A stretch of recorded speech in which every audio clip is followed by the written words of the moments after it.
Namaskar. Thank you to Osakal for inviting me to share my understanding of the symbolism of Lord Ganesha and why Lord Ganesha is worshipped first before any other god or goddess is invoked. Now, let us understand that Lord Ganesha is by far the most popular deity in the Hindu pantheon of gods and goddesses. And he cuts across all sectarian worships, whether it be Saivism, Vaishnavism, or Shakti traditions. In every temple, Lord Ganesha is to be found, and even outside of religious practices, most Hindus would invoke Lord Ganesha before they start any endeavor. Why is that so? Now, to understand that, we have to first understand the story behind Lord Ganesha's birth. Now, if you recall, Lord Shiva was away doing his meditation in Mount Kailasa, and Devi Parvati was alone. And the folklore tells us, or mythology tells us, that she was bored, and just before she went for a bath, she was trying to roll off the traditional haldi that we put turmeric on the body to cleanse ourselves, and she was rolling off the dried haldi and found a pile of it, and she molded a little baby boy out of it and fell in love with it so much that she breathed life into it. And before going in to take her bath, she positioned him outside the door of her bathroom and instructed him not to let anyone in. And it so happened that when Lord Shiva came down, Ganesha did not recognize who he was and denied him entry. Thereafter, there was a battle, a fight that ensued between Ganesha and, well, he was not known as Ganesha at that point, but Parvati's son, and Lord Shiva, where Lord Shiva cut off Ganesha's head.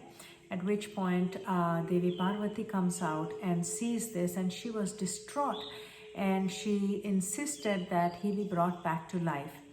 Then Lord Shiva sent his ganas to find the first head they can find of an animal to replace this baby boy's head. And it so happened that they came back with the head of an elephant. Now, all this may seem far-fetched or even frightening to somebody if we do not understand the deeper significance behind these stories. To understand this, we have to first understand that we are made up of two eternal realities, two primordial energies, a material energy and a spiritual energy. And what is the spiritual energy? It is the non-material, non-physical in us. And Ganesha, or the baby boy that Devi Parvati first created, signifies our ignorant and arrogant self, because Devi Parvati refers to our material, the material universe, and Lord Shiva refers to the spiritual universe. There are two universes, or two kinds of energies we are dealing with, the material energy and the spiritual energy.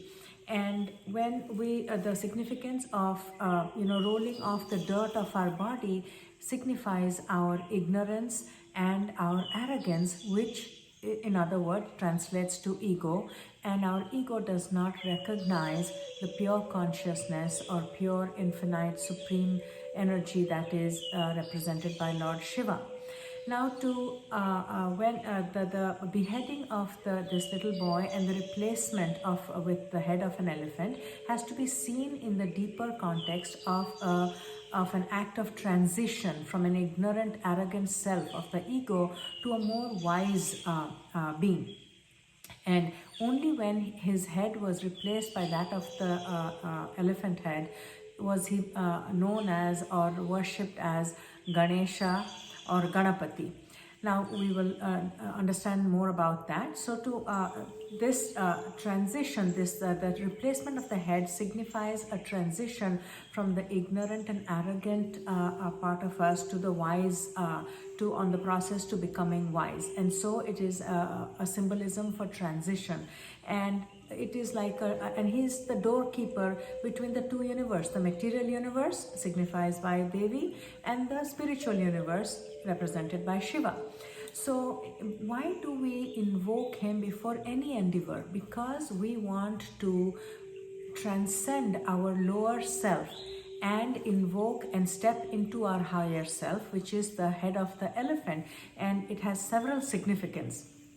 That is why we invoke him. And he is also known as the Lord of Wisdom and Lord of Success, because if you are to on a journey of quest for wisdom and in the quest of success, we need several characteristics which the elephant head represents. For instance, the small eyes.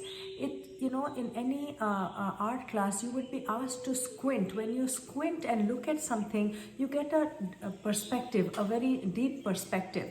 So before you start anything, you are supposed to understand and invoke that deeper perspective. Then you have the elephant has big ears, which signifies the need to hear more than we speak. The elephant has a small mouth. All too often we talk too much, but we don't take in the information. The big ear signifies that we should be open to information and listen to what others are saying, and information, and proper and full information.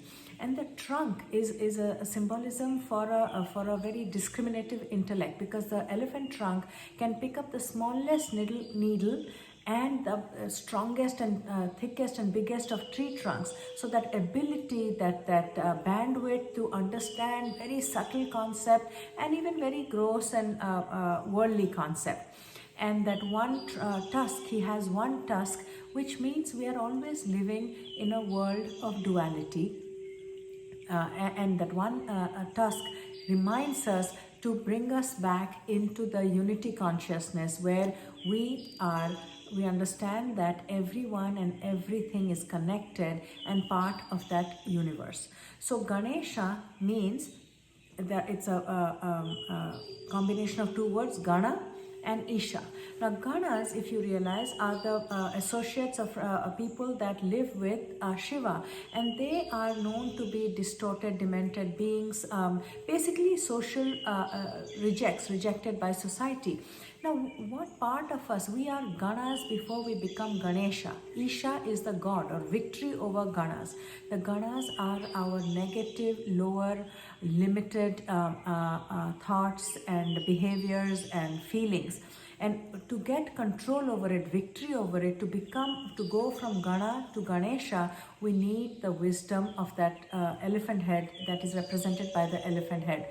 The ability to get a deep perspective, the ability to hear and learn more, to speak less, and to have that discriminative intellect to understand very subtle concept and worldly concept, and to have that unity consciousness which the one tusk signifies.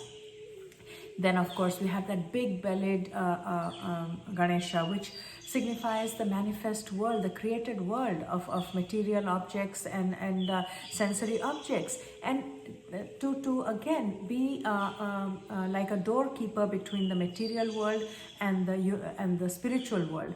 And then the mouse at the feet of Ganesha signifies our worry, or the ego and worry that constantly worries.